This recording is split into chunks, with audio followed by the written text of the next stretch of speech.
Je pense que dans ceux qui ont émergé dans les 5-6 dernières années, là, je ne sais pas trop combien de temps, c'est mon préféré. C'est un auteur extraordinaire, c'est un humoriste extraordinaire, alors ça devrait faire un numéro. Vous êtes vraiment extraordinaire. C'est à la fois l'auteur des Bougons et un comédien dans Virginie. Comme quoi on ne peut pas être parfait, mesdames et messieurs, Jean-François Mercier!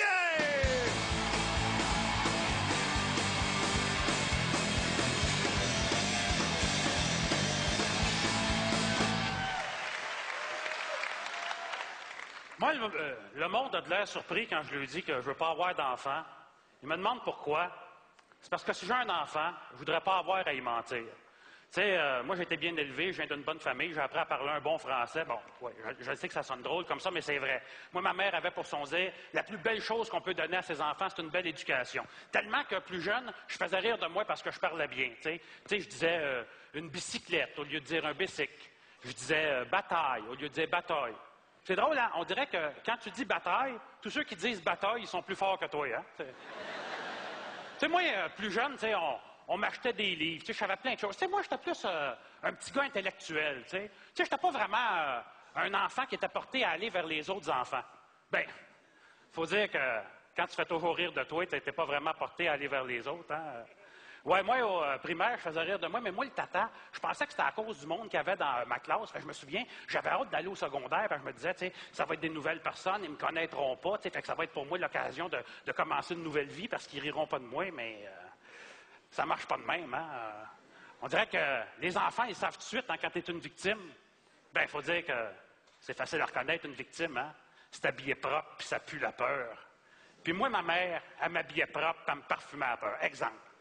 Ma mère, là, elle disait, François, il faut jamais que tu prennes de drogue de ta vie. Parce que si tu en prends une fois, après ça, là, tu vas manquer de drogue, là, puis tu vas être prêt à faire n'importe quoi pour avoir une autre dose de drogue. Parce que quand tu manques de drogue, là, tu te mets à halluciner des grosses araignées noires. Fait que tu vas devenir l'esclave de ton pusher.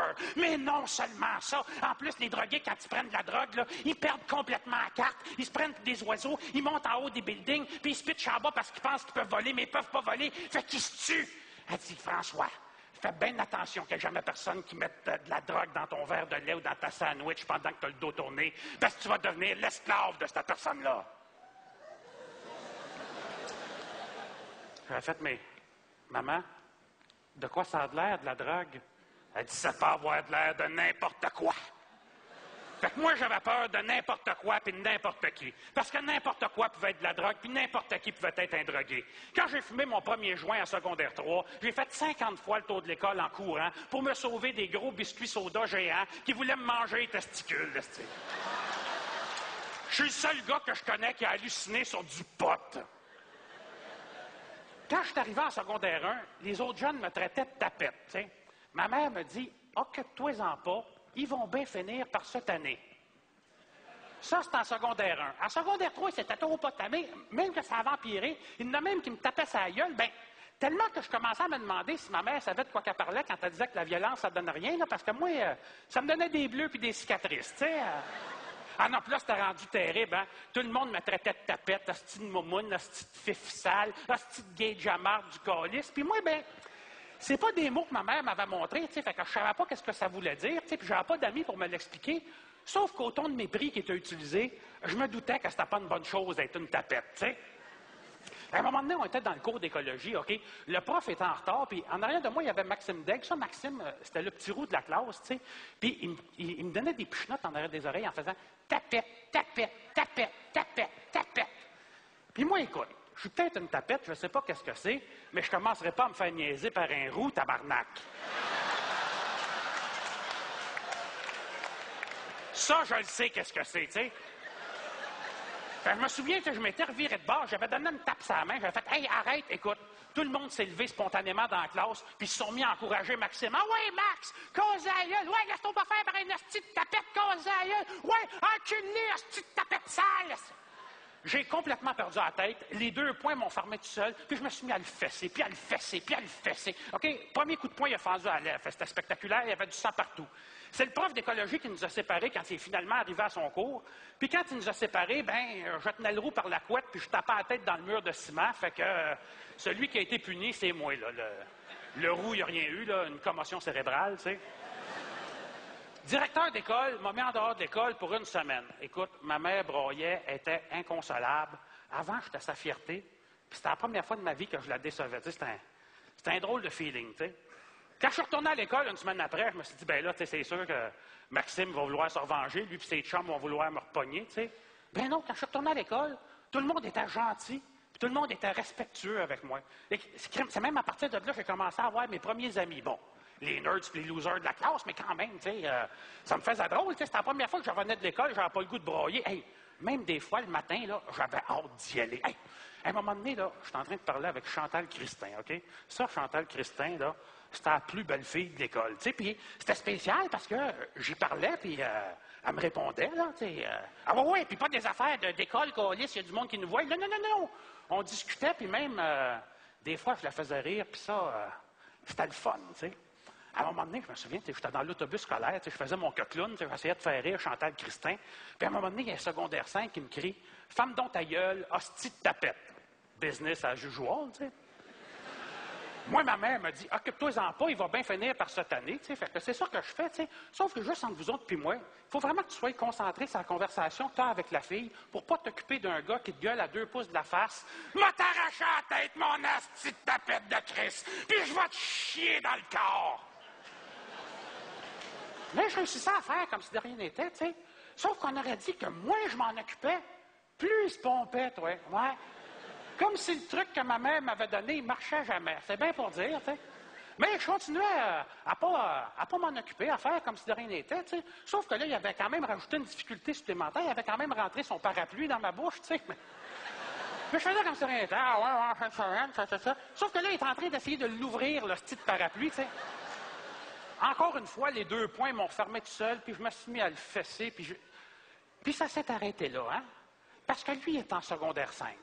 J'ai mangé une hostie de volée. Ça m'a fait mal. Mais jamais aussi mal que quand il s'est mis à sortir avec Chantal Christin. Ça m'a fait mal. Lui et ses chums, ils me terrorisaient. Il ne faisait pas juste me traiter de tapette, il me fessait, puis il me fessait fort, OK? J'avais juste hâte à mes cours, parce que c'était la seule place où je me sentais en sécurité. Puis là, il avait commencé à me menacer de me tuer, tu sais. Il faut dire que moi, le tata, j'avais fait la gaffe d'en parler à ma mère, qui allait appeler les parents des autres enfants, puis le directeur d'école. Fait que oui, il mangeait toute une volée, tu sais. Mais tu sais, au début, c'était funné, là, tu sais. Il me brûlait avec le cigarette, puis... mais à la fin, c'était rendu vraiment éveillé. Tellement que j'étais persuadé qu'il finirait par me tuer pour de vrai. Fait que j'ai fait, regarde, tant qu'à mourir, je vais toujours bien me défendre, tu sais. J'ai attendu que le chum de Chantal Christin soit de dos à sa case en train de prendre ses livres. Je suis arrivé en arrière de lui avec un bat de baseball, puis je l'ai soigné en arrière de la tête de toutes mes forces. Clac! Il est tombé à terre, OK? Mais moi, j'avais juste la chienne qui se relève, fait que je continue à le fesser. Clac! Clac! Clac! Il s'est pas relevé. Les médecins ont dit que c'est un miracle qu'il ait survécu. Le directeur d'école m'a mis en dehors de l'école pour 2 semaines. Ma mère broyait. Elle était inconsolable. Elle se demandait ce qu'elle avait fait au bon Dieu pour avoir un enfant violent. Elle se demandait c'est où qu'elle avait raté mon éducation. Quand, dans le fond, hein, tout ça, c'est arrivé parce qu'elle avait réussi. Quand je suis retourné à l'école 2 semaines après, je me suis dit, bon, ça y est, c'est là que je vais me faire la peau. C'est là que les chums du gars vont me repogner et ils vont me passer. Mais non. Quand je suis retourné à l'école, tout le monde était gentil puis tout le monde était respectueux avec moi. Parce que tout le monde avait peur de moi. C'était la première fois de ma vie que je comprenais que le respect, ça passe par la peur. Ils m'ont plus jamais écœuré. Hey, ils me n'ont même jamais reparlé. Hey, même le gars, quand il est revenu de l'hôpital, il ne m'en a jamais reparlé. Il faut dire que depuis que je l'avais fait ça en arrière de la tête, il ne parlait plus bien, par exemple. Ah, ma mère broyait, elle était inconsolable. Elle disait, t'es rendu compte, François, tu ne pourras jamais travailler de ta vie parce que le directeur du secondaire 3, il y a un dossier sur toi. Puis moi, le tata, je croyais ça. J'étais là, ben oui. Tu sais, quand tu fais application d'une place, la première affaire qui check, c'est ton dossier de secondaire 3, c'est bien connu. Aïe, je ne pourrais jamais travailler de ma vie. Tu sais, c'est avec ma mère, j'aurais dû faire, occupe-toi-en pas. Elle va bien finir par arrêter de broyer pour rien. Ça n'a tellement pas rapport que cette année-là, à la fin de l'année, il y a eu une remise de prix, puis j'ai gagné le prix de l'élève le plus social. Le directeur d'école disait que j'étais un leader positif. C'est un leader, là, c'est un gars que t'as peur qu'il va te faire ça à coup de batte de baseball si tu fais pas ce qu'il dit. Un leader positif, là, c'est qu'est-ce que le gars dit, c'est ça que le directeur d'école voudrait que tu fasses.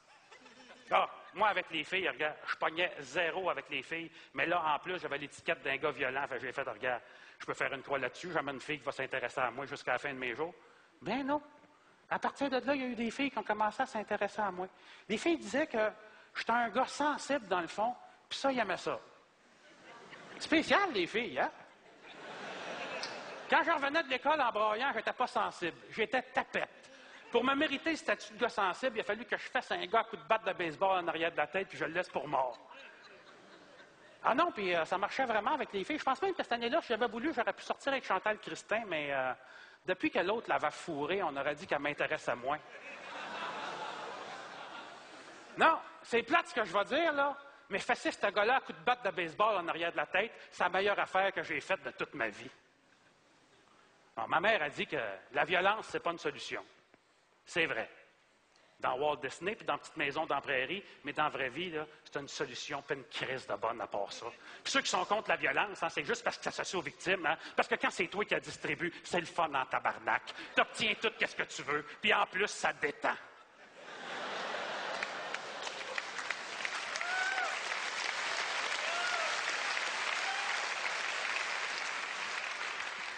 Aujourd'hui, j'ai 40 ans. Je suis encore en train d'essayer de me débarrasser des valeurs que ma mère m'a inculquées, comme l'honneur, l'honnêteté. Mais c'est aperçu que ceux qui réussissent dans la vie, c'est ceux qui ne font pas ce qu'on lui dit de faire. Mais c'est aperçu que ceux qui réussissent dans la vie, c'est les crosseurs puis les tricheurs. Mais c'est aperçu que, ben non, pas toujours les bons qui finissent par gagner à la fin. Mais c'est aperçu que, ben non, c'est pas vrai que tu vas toujours nécessairement finir par te faire pogner. Hey, puis même si tu te fais pogner, c'est-tu si grave que ça? Hein? Les peines sont tellement pas sévères. C'est comme si ceux qui avaient fait les lois avaient tellement pas l'intention de les respecter eux autres mêmes, ces hosties de lois-là, qu'ils ont fait, tiens, on ne se donnera pas des peines trop sévères.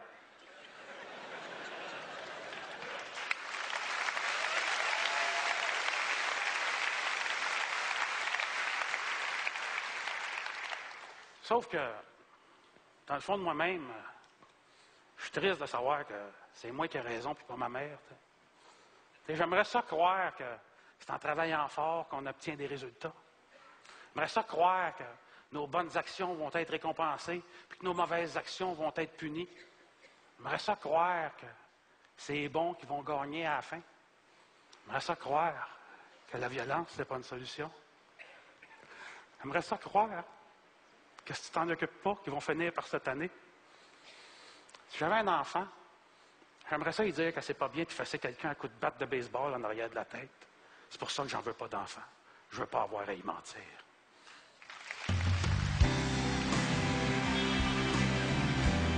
Jean-François Mercier! Jean-François Mercier!